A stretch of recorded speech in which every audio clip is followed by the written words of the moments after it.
नमस्कार बच्चों, आज हिंदी व्याकरण में हमारा विषय है शब्द विचार। इससे पहले बेटा हमने वर्ण विचार के बारे में पढ़ा, जिसमें हमने वर्ण, वर्णमाला तथा वर्ण के भेद के बारे में पढ़ा। वर्ण क्या होता है? वह छोटी से छोटी ध्वनि जिसके टुकड़े नहीं हो सकते उसे हम वर्ण कहते हैं। आज इसमें हम शब्द के बारे में पढ़ेंगे।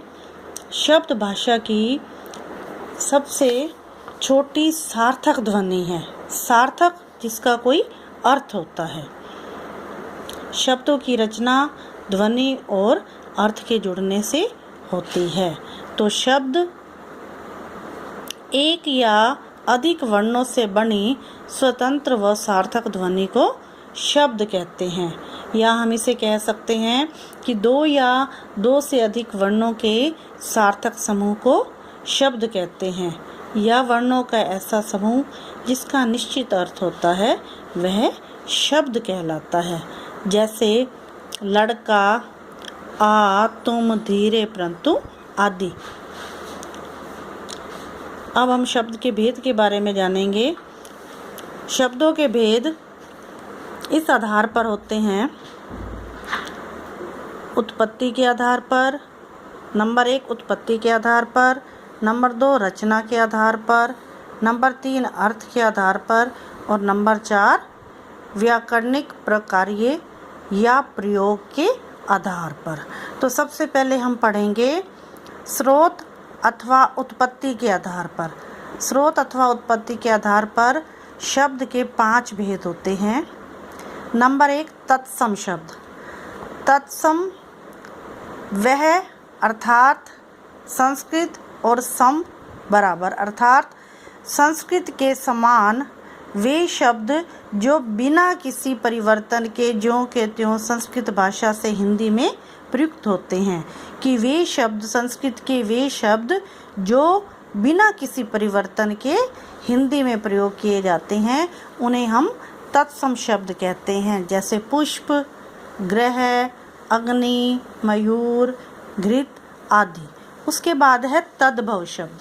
तद्भव का अर्थ है वह और भव का अर्थ है पैदा हुआ। अर्थात जो संस्कृत के शब्द कुछ परिवर्तन के साथ हिंदी में प्रयुक्त होते हैं उसे हम तद्भव शब्द कहते हैं, जो अपना रूप बदलकर हिंदी में प्रयुक्त होते हैं। जैसे फूल, पुष्प को हम कहेंगे फूल, मयूर को कहेंगे मोर, ग्रह को घर और अग्नि को आग। उसके बाद है देशज शब्द। देशज का अर्थ है देश में उत्पन्न।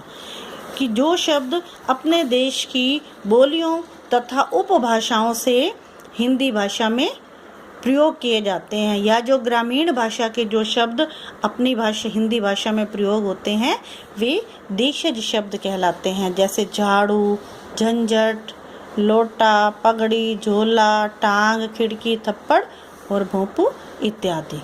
उसके बाद है विदेशी शब्द। जो शब्द किसी दूसरी भाषा से हिंदी भाषा में आते हैं उसे हम विदेशी शब्द कहते हैं। जो दूसरे देश की भाषाओं के शब्द हिंदी में प्रयोग किए जाते हैं।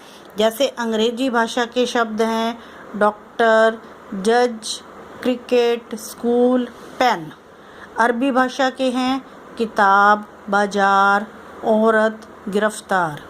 फारसी के हैं फौज, कागज, मुर्दा, बर्फ। तुर्की भाषा के हैं तोप, कैंची, लाश, चाकू, कुर्ता। पुर्तगाली भाषा के हैं कमरा, तौलिया, काजू, आलू।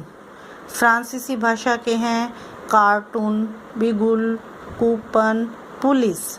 और चीनी भाषा के हैं चाय, पटाखा, लीची आदि। ये हो गए विदेशी शब्द जो विदेशी भाषाओं से हिंदी में प्रयुक्त होते हैं। और वो विदेशी भाषाओं के शब्द हिंदी भाषा में प्रयुक्त तो इस तरह से हमें लगता है कि जैसे वो हिंदी के ही शब्द हैं, वो इस तरह से भाषा में मिल गए हैं। उसके बाद है संकर शब्द।